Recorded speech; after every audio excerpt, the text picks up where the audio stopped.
Paper first ज्ञान तथा पाठ्यक्रम, उसमें यूनिट फर्स्ट में संज्ञान। संज्ञान का अर्थ है जानना, उसके बारे में आज अध्ययन करेंगे।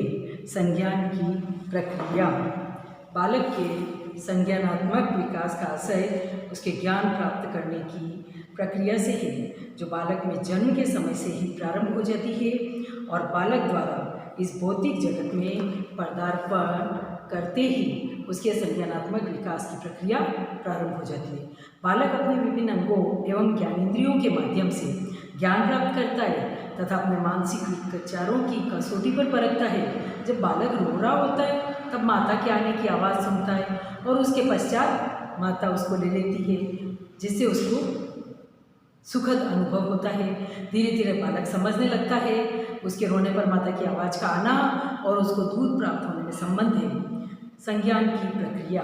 बालक का लगभग 2 वर्ष का काल संवेगात्मक ज्ञान की अवस्था का काल होता है। इस अवस्था में काल में बालक की स्मृति अत्यंत निर्बल दशा की होती है, अर्थात स्मृति का फैलाव अत्यंत सूक्ष्म रूप का होता है। वह सीधा वस्तुओं के छायाचित्र से संबंध स्थापित करता है। उसकी यह अवस्था वस्तुओं से जुड़ी होती है। उसका यह समय ज्वार भाटा कहलाता है। इस अवस्था में बालक पर प्रतीकात्मक संवेगात्मक प्रभाव का प्रभुत्व होता है और निर्माण की प्रक्रिया में कुशलता प्राप्ति के बाद उसमें प्रतीकात्मक विचार प्रक्रिया का प्रारंभ हो जाता है। इसके बाद अमूर्त ज्ञान को समझने के लिए मूर्त प्रक्रियाओं की अर्थात मूर्त ज्ञान को संरक्षण देना आवश्यक है। बालक किसी भी वस्तु का श्रेणीकरण, वर्गीकरण, अनुरूपीकरण करने का ज्ञान प्राप्त करता है। स्थूल संकायों के स्तर पर विचार करने के पश्चात जब बालक संकायों को सीख जाते हैं तब वे वस्तुओं के साथ जुड़ने या त्यागने का प्रयास करते हैं, अर्थात अपने जुड़ने की स्थिति में कम होते हैं। परिवर्तन और अभिन्नपन को समाप्त करने के लिए बालक क्रिया के स्थान पर विचार का प्रयोग करना प्रारंभ कर देते हैं। अब ज्ञान प्राप्ति का मुख्य केंद्र चिंतन होता है। बालक समस्याओं के समाधान की विधियां, संकायों द्वारा मुक्ति युक्त प्रक्रियाओं के सदृश्य प्रक्रियाओं का संचालन करने का ज्ञान प्राप्त कर लेते हैं। वे अब हाथों और बुद्धि या ज्ञान का उपयोग करना जान चुके होते हैं। इस अवस्था में आकर बालकों में वर्गीकरण करने का ज्ञान पूर्ण रूप से विकसित हो चुका होता है। अब उन्हें वर्गों का निर्माण करना, भंग करना, क्रम प्रदान करना और उनको एकीकृत करने की योग्यता आ चुकी होती है। अब इस अवस्था में आकर बालक विकेंद्रीकरण एवं विचारों की बहुलता में उलझन होता है। इस समय बालक अनुभवजन्य विषय वस्तु के अतिरिक्त तर्क अर्थात तार्किक ज्ञान को आधार बनाना सीख चुका होता है और अब तर्क के आधार पर उपकल्पनाओं का निर्माण कर परिणामों का अनुमान लगाकर स्थूल बंधनों से मुक्त हो जाता है। मनोविज्ञानियों की दृष्टि में संज्ञान या जानना, संज्ञान का अर्थ जानना, तो अलग अलग मनोवैज्ञानिकों के अकॉर्डिंग कैसे है वो आप अध्ययन करेंगे। बालकों में जिज्ञासा का होना प्राकृतिक गुण है। बालक जल्दी से जल्दी संसार के ज्ञान को सीखना चाहता है। वह सीखने में तीव्रता प्रकट करता है, जैसे विद्यालय का पुस्तकालय, प्रयोगशालाएँ, स्काउट गाइड, राष्ट्रीय खेल योजनाएँ, NCC आदि सांस्कृतिक कार्यक्रम तथा प्रमुख स्थानों की भाषाएं आदि देखो और सीखो विधि के उदाहरण है। इसमें बालक अनुकरण के द्वारा ज्ञान प्राप्त करता है। किसी के द्वारा किसी की कॉपी करके किसी भी चीज़ को बहुत जल्दी वह सीख लेता है। विभिन्न मनोवैज्ञानिकों ने ज्ञान के अधिगम को निम्नलिखित रूप में प्रस्तुत किया है। फर्स्ट है पावलोव का अनुबंध सिद्धांत। ज्ञान के विकास में मनोवैज्ञानिक विचारक पावलोव, जो कि मूलतः एक शरीर वैज्ञानिक था, ने कुत्ते को अपने प्रयोग का आधार बनाकर सिखाया कि प्राणी के सामने किसी प्राकृतिक या स्वाभाविक उत्तेजक के आने पर प्राणी स्वाभाविक क्रियाएं करता है। जैसे इस प्रयोग में भोजन आने पर कुत्ते की लार निकालना, इसी प्रकार उनके सामने अस्वाभाविक उत्तेजक आने पर वह अस्वाभाविक क्रिया करता है और अनुकूल हो जाने पर वह लार टपकाने की स्वाभाविक क्रिया करने लग जाता है। सेकंड है स्किनर का क्रिया प्रसूत अनुबंध सिद्धांत। स्किनर ने भी अनुकूलन को महत्व दिया है, किंतु उन्होंने सीखने वाले की अनुक्रियाओं और उससे मिलने वाली सफलताओं में अनुबंधन स्थापित किया है। उनके अनुसार सफलता मिलने पर व्यक्ति को पुनर्बलन मिलता है, जिसकी अनुक्रिया और सफलता के मध्य हुआ अनुकूलन और अधिक सुदृढ़ होकर अधिगम, सीखना या जानना यह ज्ञान स्थायी बनता है। स्किनियर ने चूहों एवं कबूतर पर प्रयोग करके सिद्ध किया है कि अनुक्रिया करना प्राणी का स्वाभाविक गुण है। जब भी उसे आवश्यकता होती है उसके अनुसार वह क्रियाएं करने लगता है। थर्ड है गुथरी तथा हॉर्टन के अनुसार ज्ञान। गुथरी तथा हॉर्टन ने सीखने या ज्ञान प्राप्त करने के संबंध में बिल्लियों पर भी अनेक प्रयोग किए। उन्होंने अपने प्रयोग में बिल्लियों के रूढ़िबद्ध व्यवहार द्वारा समीपता अनुबंधन सिद्धांत के आधार पर उद्दीपक और अनुक्रिया के बीच होने वाले अनुबंधन की व्याख्या समीपता के आधार पर करके ज्ञान प्राप्ति अर्थात सीखने या जानने में इसका महत्व को स्वीकार किया है। नेक्स्ट है हल की सीखने या ज्ञान संबंधी धारणाएं। हल ने सीखने या ज्ञान प्राप्ति संबंधी धारणा को व्यक्त करते हुए स्पष्ट किया कि अनुबंधित अनुक्रिया और पुनर्बलन ही इसका मुख्य आधार है। दूसरा, उसका कार्य आवश्यकता से संबंधित होता है। व्यक्ति की जो आवश्यकताएं होती है उसी से संबंधित प्रेरणाएं और उसमें उत्पन्न होती है ये प्रेरणा ही व्यवहार का स्रोत बन जाती है। व्यक्ति जब अपनी आवश्यकताओं की पूर्ति कर लेता है तो उसका मानसिक तनाव कम हो जाता है। समझ सकते हो ये बात।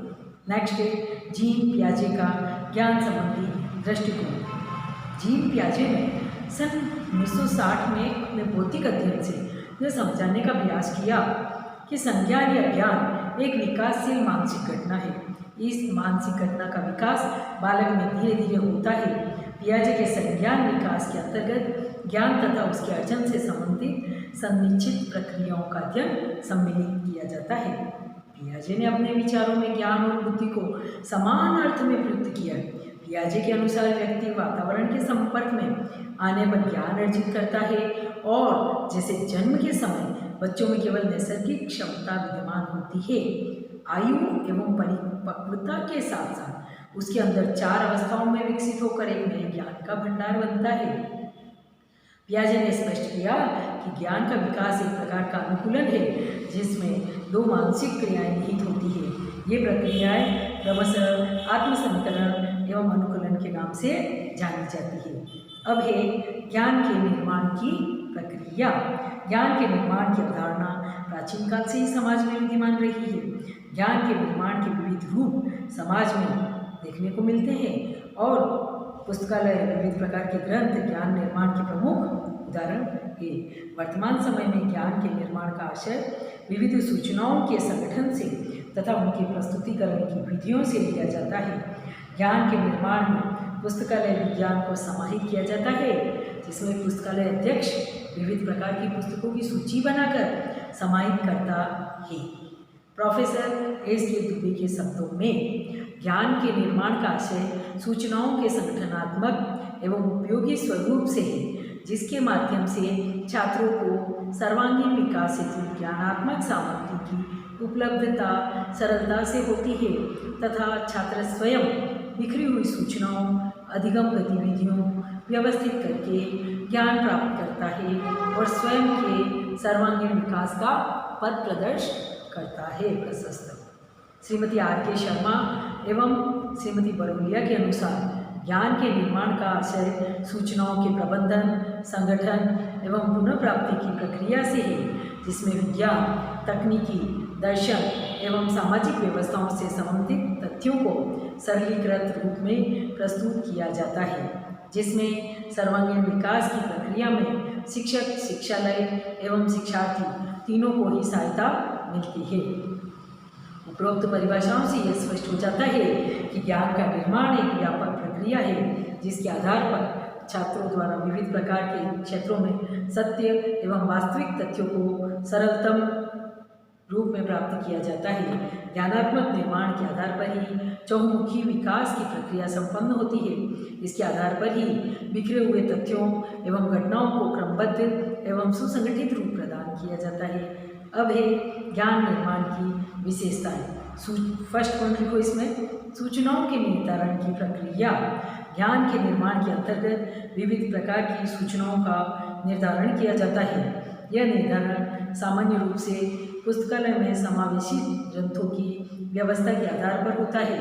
जैसे पुस्तकालय में विविध क्षेत्रों से ज्ञान से संबंधित ग्रंथ हैं जिनमें शारीरिक शिक्षा ज्ञानात्मक शिक्षा, दार्शनिक शिक्षा एवं विज्ञान संबंधी शिक्षा को समाहित किया गया है। सेकेंड है सूचनाओं के समन्वय की प्रक्रिया। सामान्य रूप से ये देखा जाता है कि विभिन्न प्रकार की सूचनाएं एक दूसरे से संबंधित होती है, जैसे भौतिक विज्ञान एवं रसायन विज्ञान के ज्ञान का संबंध गणित से भी पाया जाता है।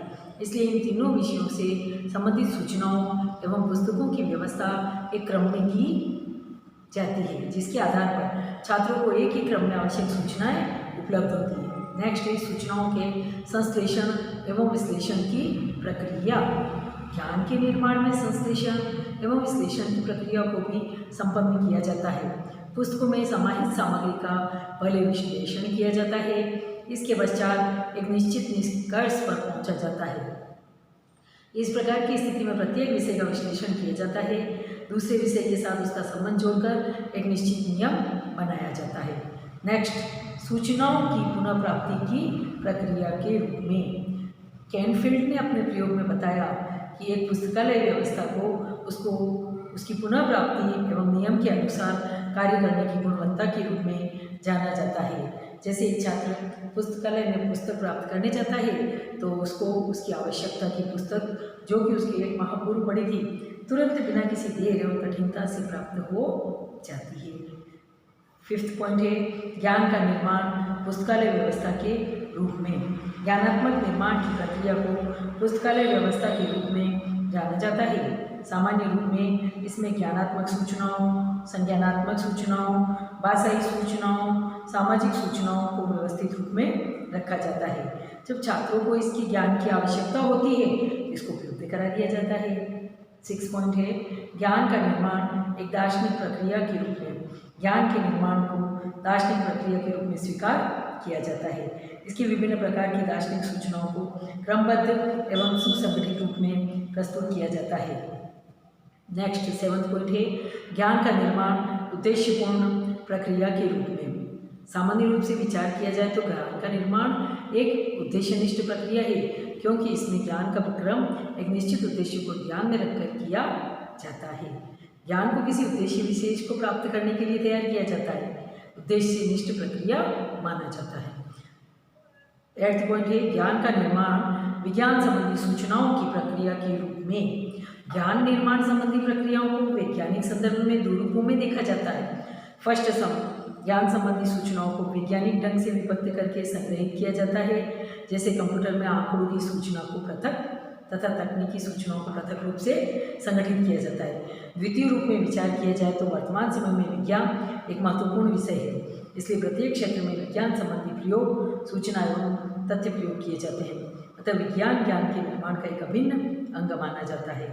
9th पॉइंट है ज्ञान का निर्माण तकनीकी सूचनाओं की प्रक्रिया के रूप में। ज्ञान के निर्माण का संबंध वर्तमान समय में तकनीकी ज्ञान एवं सूचनाओं से है। विद्यालय में उपलब्ध होने वाली शिक्षा में तकनीकी सूचनाओं का प्रभाव देखा जाता है। विद्यालय में छात्रों के शिक्षण में शिक्षक द्वारा शिक्षण तकनीकी का प्रयोग किया जाता है। छात्रों को विद्यालय में विविध प्रकार के कौशलों का ज्ञान प्रदान करने के लिए सरल एवं उपयोगी तकनीकी का प्रयोग किया जाता है। 10th पॉइंट है ज्ञान का निर्माण एक व्यापक प्रक्रिया के रूप में।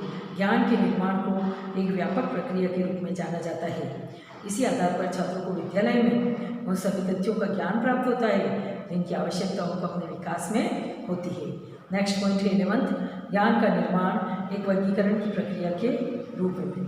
ज्ञान निर्माण में प्रत्येक सूचना एवं तथ्यों संबंधी पुस्तकों एवं पत्रिकाओं को पुस्तकालय में विभाजित करके रखा जाता है, जिससे आवश्यकता के अनुरूप समय को नष्ट किए बिना ही पुस्तकों की उपलब्धता हो जाए।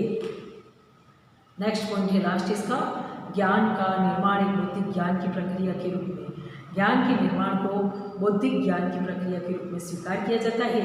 सामान्य रूप से जिस प्रकार प्रत्यक्ष रूप में ज्ञान के निर्माण को पुस्तकालय एवं बुक बैंक के माध्यम से संगठित एवं उपयोगी रूप प्रदान किया जाता है, इसी प्रकार स्वतंत्र रूप से मस्तिष्क में भी ज्ञान की एक संरचना विकसित होती है, जो कि प्रत्यक्ष ज्ञान की श्रृंखला की संरचना की बात दिखाई नहीं देती। अब नेक्स्ट है ज्ञान निर्माण के उपगम या तरीके। फर्स्ट ज्ञान के निर्माण का परंपरागत उपगम ड्यूवी का मानना था कि विद्यालय व्यवस्था में जो कुछ भी ज्ञान निर्मित होता है उसके आधार पर ही छात्रों का सर्वांगीण विकास संभव होता है, परंतु इसके साथ साथ उसका यह भी मानना था कि ज्ञान के निर्माण के लिए पुस्तकालयों का व्यवस्थित रूप होना अनिवार्य है। हेनरी बिल्स द्वारा स्पष्ट किया गया कि प्राकृतिक आदेश को विज्ञान द्वारा विविध प्रकार के रूपों में परिवर्तित किया जाता है। नेक्स्ट पॉइंट है मुख्य विश्लेषणात्मक उपागम। इस उपागम के अंतर्गत ज्ञान के निर्माण में सर्वप्रथम विश्लेषण की प्रक्रिया को अपनाया जाता है। इसके पश्चात उसे एक निश्चित नियम या सिद्धांत प्रदान किया जाता है। थर्ड पॉइंट है सूचना पुनः प्राप्ति उपागम। इसके अंतर्गत यह सिद्ध करने का प्रयास किया गया है कि स्मरण एवं नियम के अनुसार ज्ञानात्मक तथ्यों को व्यवस्थित करना सर्वश्रेष्ठ माना जाता है। दूसरे शब्दों में पुस्तकालय एवं विद्यालय व्यवस्था में इस प्रकार की व्यवस्था होनी चाहिए जिसके छात्रों द्वारा आवश्यकता के अनुसार ज्ञानात्मक तथ्यों को प्राप्त किया जा सके। फोर्थ पॉइंट है प्रयोगकर्ता आधारित उपागम।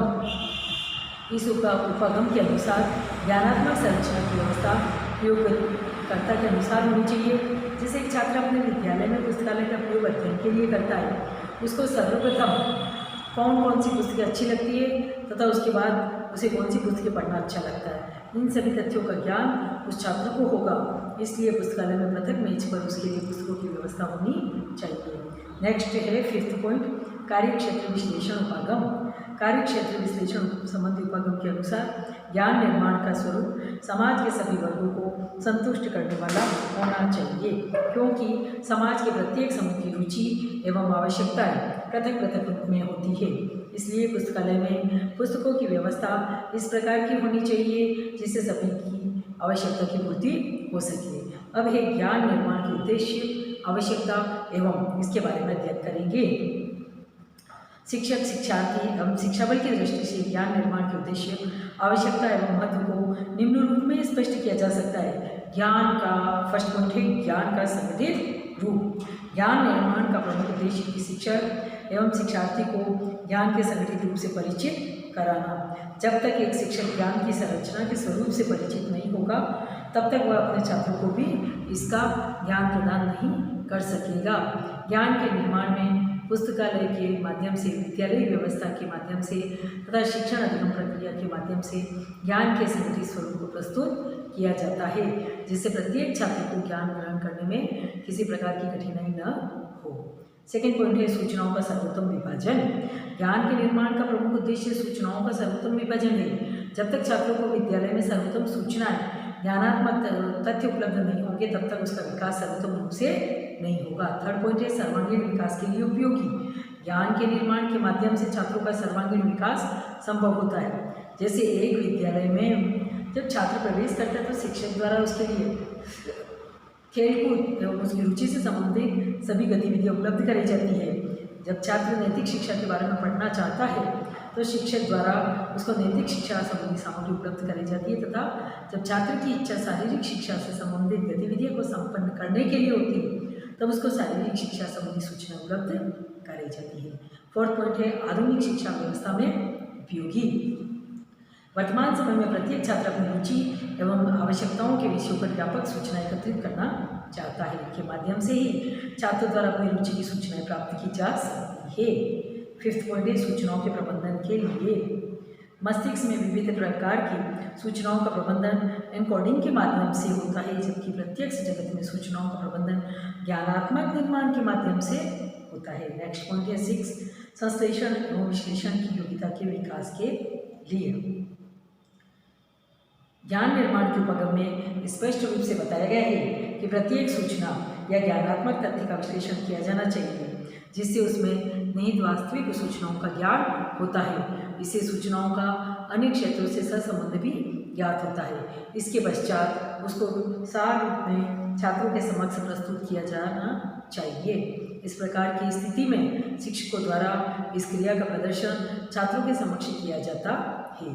7 पॉइंट है संज्ञानात्मक विकास में उपयोगी। ज्ञान की संरचना के द्वारा छात्रों में संज्ञानात्मक विकास को उपयोगी बनाया जाता है। और जैसे एक छात्र जब विद्यालय व्यवस्था व पुस्तकालय की व्यवस्था में विविध विभिन्न प्रकार की सूचनाओं को क्रमबद्ध रूप में एकत्रित करते होते हुए देखता है तो उसका प्रभाव भी उसके मस्तिष्क पर पड़ता है। तो वह भी अपनी संज्ञानात्मक घटनाओं को व्यवस्थित रूप में एनकोडिंग करता है। इसके साथ साथ जब भी वह किसी क्षेत्र विशेष के संदर्भ में सूचना प्राप्त करना चाहता है तो उसको सूचनाएं व्यापक रूप से प्राप्त होती है। नेक्स्ट है सांस्कृतिक मूल्यों के विकास में उपयोगी और दार्शनिक ज्ञान में सहायक।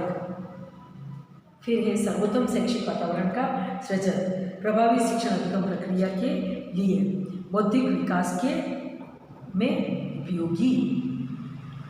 इन सब उपरोक्त विवेचन से यह स्पष्ट होता है कि ज्ञान के निर्माण का उद्देश्य मात्र पुस्तकालय की व्यवस्था तक सीमित नहीं है, वरन इसके माध्यम से छात्रों के सर्वांगीण विकास की प्रक्रिया को प्रभावित किया जाता है। नेक्स्ट है ज्ञान के निर्माण में समावेशित घटक या तत्व। सामान्य रूप से बालक अपने जीवन में दो प्रकार की ज्ञानात्मक व्यवस्था से परिचित होता है, उसको विद्यालय की व्यवस्था से तथा स्वयं के अनुभव द्वारा ज्ञान प्राप्त होता है। अतः ज्ञान के समावेशित घटकों या तथ्यों के रूप में दोनों प्रकार की ज्ञानात्मक व्यवस्था को निम्नलिखित रूप में स्पष्ट किया जा सकता है। फर्स्ट है विद्यालयी ज्ञान। विद्यालयी ज्ञान में तथ्यात्मक ज्ञान, क्रमबद्ध ज्ञान, औपचारिक व्यवस्था, सिद्धांतिक ज्ञान, अमूर्त ज्ञान, निश्चित विधियाँ, सीमित विषय और सीमित क्षेत्र,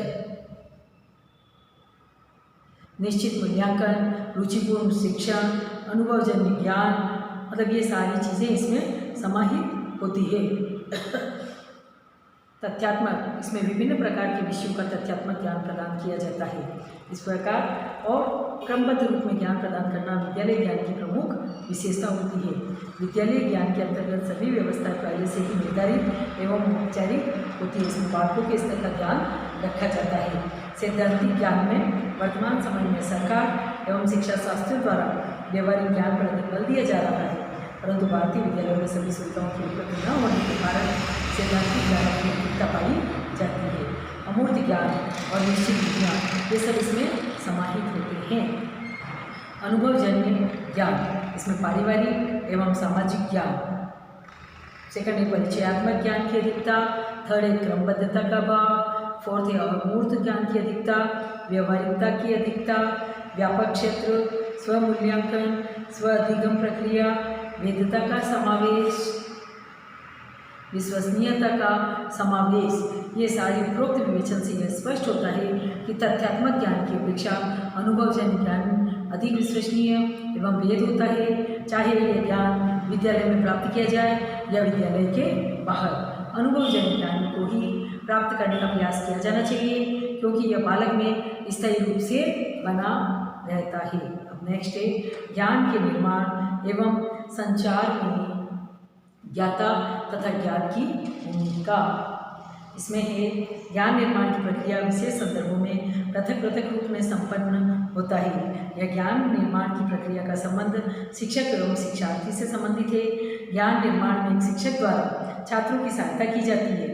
इस सहायता की प्रक्रिया के अंतर्गत शिक्षक विषय विशेष संदर्भ में छात्रों को समझने की या अधिगम को योग्यता विकसित करेगा तथा विषय संबंधी ज्ञान को खोजने में सहायता प्राप्त करेगा। इसका वर्णन ज्ञान निर्माण की प्रक्रिया में शिक्षक एवं छात्र दोनों की भूमिका संयुक्त रूप से देखी जा सकती है। इसमें फर्स्ट पॉइंट है संज्ञानात्मक ज्ञान का निर्माण। सेकंड है अवबोधात्मक ज्ञान का निर्माण। थर्ड है अनुप्रयोगात्मक ज्ञान का निर्माण। फोर्थ है कौशलात्मक ज्ञान का निर्माण। फिफ्थ है अभिरुचियात्मक ज्ञान का निर्माण और अभिवृत्त्यात्मक ज्ञान का निर्माण। इन सभी का निर्माण इसके द्वारा संचारज्ञाता में हो जाता है। नेक्स्ट है ज्ञान संचार का आशय। इसका आशय उस प्रक्रिया से है जब ज्ञान का प्रयोग किसी दूसरी स्थिति में किया जाता है या ज्ञान को किसी दूसरे विषय से संबंधित कर दिया जाता है तथा ज्ञान का व्यापक प्रचार प्रसार किया जाता है। ज्ञान संचार की प्रक्रिया के निर्माण में शिक्षक एवं छात्र की भूमिका को निम्न रूप में स्पष्ट किया जा सकता है। शिक्षण विधियों में संचार। शिक्षक द्वारा पृथक पृथक विषयों के लिए पृथक पृथक अलग अलग शिक्षण विधियों का उपयोग किया जाता है। शिक्षण विधियों का स्वरूप विषयगत आधार पर निर्मित किया जाता है। सेकंड है शिक्षण सूत्रों में संचार। थर्ड है शिक्षण सिद्धांतों में संचार, पाठ्यक्रम में संचार, अधिगम गतिविधियों में संचार, अधिगम सिद्धांतों में संचार, शिक्षण तकनीकी में संचार, शिक्षण कौशलों में संचार और शैक्षिक अनुसंधानों में संचार। इन सबके संचार में सब इसमें समाहित। उपरोक्त विवेचन से यह स्पष्ट होता है कि ज्ञाता एवं ज्ञात दोनों ही के द्वारा ज्ञान के निर्माण एवं संचार में महत्वपूर्ण भूमिका का निर्वहन किया जाता है। छात्र एवं शिक्षक के पास जो भी ज्ञान होता है वह उसे प्रमुख रूप से दो कार्य करता है। प्रथम कार्य वह उस ज्ञान में वृद्धि करके ज्ञान निर्माण का कार्य करता है तथा द्वितीय वह प्राप्त ज्ञान का सर्वाधिक एवं व्यापक प्रयोग करता है। लास्ट इसमें है जानने या संज्ञान की प्रक्रिया में संस्कृति की भूमिका। विविध प्रकार की सांस्कृतिक व्यवस्थाओं के जानने की प्रक्रिया या ज्ञान प्राप्ति की प्रक्रिया पर निम्न प्रभाव दृष्टिगोचर होते हैं। फर्स्ट है जानने की प्रक्रिया में सामाजिक संस्कृति की भूमिका। जानने की प्रक्रिया में सामाजिक संस्कृति की महत्वपूर्ण भूमिका होती है क्योंकि विद्यालय व्यवस्था शिक्षा के उद्देश्य एवं शिक्षा के विषयों का निर्धारण सामाजिक संस्कृति पर निर्भर करता है। सामाजिक संस्कृति अपने स्वरूप की पहचान कराने के लिए शिक्षा एवं शिक्षालयों का सहारा लेती है। सेकेंड है जानने की प्रक्रिया में विषयगत संस्कृति की भूमिका। इसमें अलग अलग विषय जैसे विज्ञान विषय की संस्कृति में प्रयोग द्वारा विचार, परिकल्पना एवं मान्यताओं को सत्य सिद्ध करने का प्रयास किया जाता है, जबकि दार्शनिक विषय में मान्यताओं, परंपराओं एवं सूत्रों को प्रमुख स्थान प्रदान किया जाता है। दर्शन शास्त्र एवं विज्ञान दोनों विषयों के उद्देश्य शिक्षण विद्या एवं शिक्षण सामग्री पृथक पृथक रूप में दर्शाई जाती है, इसलिए इनकी अधिगम या ज्ञान से संबंधित गतिविधियां भी पृथक पृथक रूप में होगी। थर्ड पॉइंट है विद्यालय संस्कृति की भूमिका। विद्यालय संस्कृति का प्रभाव जानने की प्रक्रिया पर व्यापक रूप से देखा जाता है। विद्यालय की संस्कृति यदि आधुनिक शैक्षिक मूल्यों से प्रेरित है, शिक्षक की भूमिका छात्रों के लिए सुविधाओं के रूप में है। शिक्षक द्वारा छात्रों की शैक्षिक एवं अशैक्षिक आवश्यकताओं की पूर्ति की जाती है तथा छात्रों एवं शिक्षकों के मध्य उचित संप्रेषण व्यवस्था पाई जाती है। ऐसी स्थिति में ज्ञान प्राप्ति की प्रक्रिया या जानने की प्रक्रिया प्रभावी रूप में संपन्न होगी, क्योंकि विद्यालय की संस्कृति से ही विद्यालय का वातावरण निर्मित होता है। नेक्स्ट है राजनीतिक संस्कृति की भूमिका। Fourth point. फिफ्थ है आर्थिक संस्कृति की भूमिका, शैक्षिक संस्कृति की भूमिका और धार्मिक संस्कृति की भूमिका। दार्शनिक संस्कृति की भूमिका, वैश्विक संस्कृति की भूमिका। नेक्स्ट लास्ट है इसमें आधुनिक संस्कृति की भूमिका।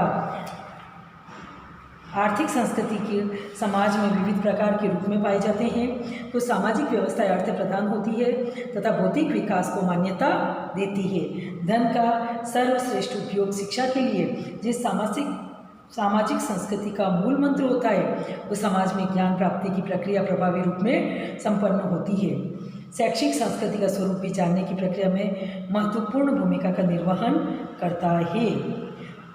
समाज का वातावरण भी शिक्षा के उद्देश्यों के अनुरूप होता है, इसलिए शिक्षा एवं समाज में सहयोग की स्थिति पाई जाती है, क्योंकि इसके मूल में शैक्षिक संस्कृति की व्यापकता है। धार्मिक संस्कृति की भूमिका और दार्शनिक संस्कृति की भूमिका भी इसमें होती है। उपरोक्त विवेचन से यह स्पष्ट हो जाता है कि विविध सांस्कृतिक व्यवस्थाओं एवं उनसे संबंधित मान्यताएं, सिद्धांत एवं परंपराएं ज्ञान प्राप्ति की प्रक्रिया का निर्धारण करती है। इसके लिए सभी शिक्षकों एवं छात्रों द्वारा संयुक्त रूप से अपनी रुचि एवं आवश्यकता के अनुसार ज्ञान प्राप्ति की विधियों का चुनाव करना चाहिए, जिससे आवश्यक ज्ञान प्राप्त हो सके। और दार्शनिक संस्कृति की भूमिका में इस ज्ञान प्राप्ति में महत्वपूर्ण भूमिका इसकी भी होती है। इन विचारधाराओं में कुछ विचारधारा प्रयोजनवादी दृष्टिकोण वैज्ञानिक विचारों से संबंधित है, तो कुछ विचारधाराएं आदर्शवादिता से संबंधित है। और आज एक देश में शिक्षण अधिगम प्रक्रिया संबंधी अनुसंधानों का कोई परिणाम प्राप्त होता है तो वह संपूर्ण विश्व में फैल जाता है। इसी आधार पर ज्ञान प्राप्ति की गतिविधियों में तथा ज्ञान प्राप्ति के साधनों में समेकित रूप में देखा जाता है। और धार्मिक संस्कृति की भूमिका के रूप में इसका प्रभाव भी होता है। उस समाज में जानने की प्रक्रिया या ज्ञान प्राप्ति की प्रक्रिया धार्मिक मान्यताओं एवं व्यवस्थाओं पर आधारित होती है। जैसे भारतीय सांस्कृतिक व्यवस्थाओं में धर्म का महत्वपूर्ण स्थान है, इसलिए आज भी ज्ञान प्राप्ति के लिए गुरु की आवश्यकता होती है। गुरु का स्थान आज भी भारतीय शिक्षा व्यवस्था में ईश्वर के समकक्ष माना जाता है। इस स्थिति में ज्ञान की प्रक्रिया में विविध प्रकार की कल्पनाओं एवं मान्यताओं का समावेश हो जाता है, जो कि आधुनिक व्यवस्था के रूप में अनुरूप नहीं होती है। शैक्षिक संस्कृति की भूमिका, इसमें समाज में, जैसे भारतीय समाज में शिक्षा का स्वरूप आदर्शवादी, नैतिकतावादी एवं मानवतावादी मूल्यों पर आधारित है।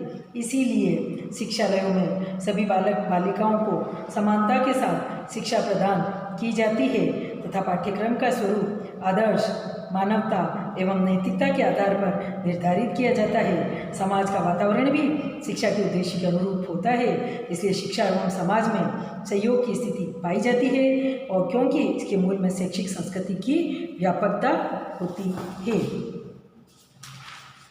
लघुत्रात्मक प्रश्न असाइनमेंट नोट कीजिए। मनोवैज्ञानिकों की दृष्टि में संज्ञान की प्रक्रिया को समझाइए। सेकंड, निबंधात्मक प्रश्न, ज्ञान के निर्माण की प्रक्रिया को समझाइए। इस प्रक्रिया में कौन कौन सी विशेषताएं निहित होती है, वर्णन कीजिए। ये सब असाइनमेंट आपको कर समय समय पर पहुंचाने हैं, मेल करना है। और अब आपकी ये फर्स्ट यूनिट इसमें ख़त्म हो चुकी है।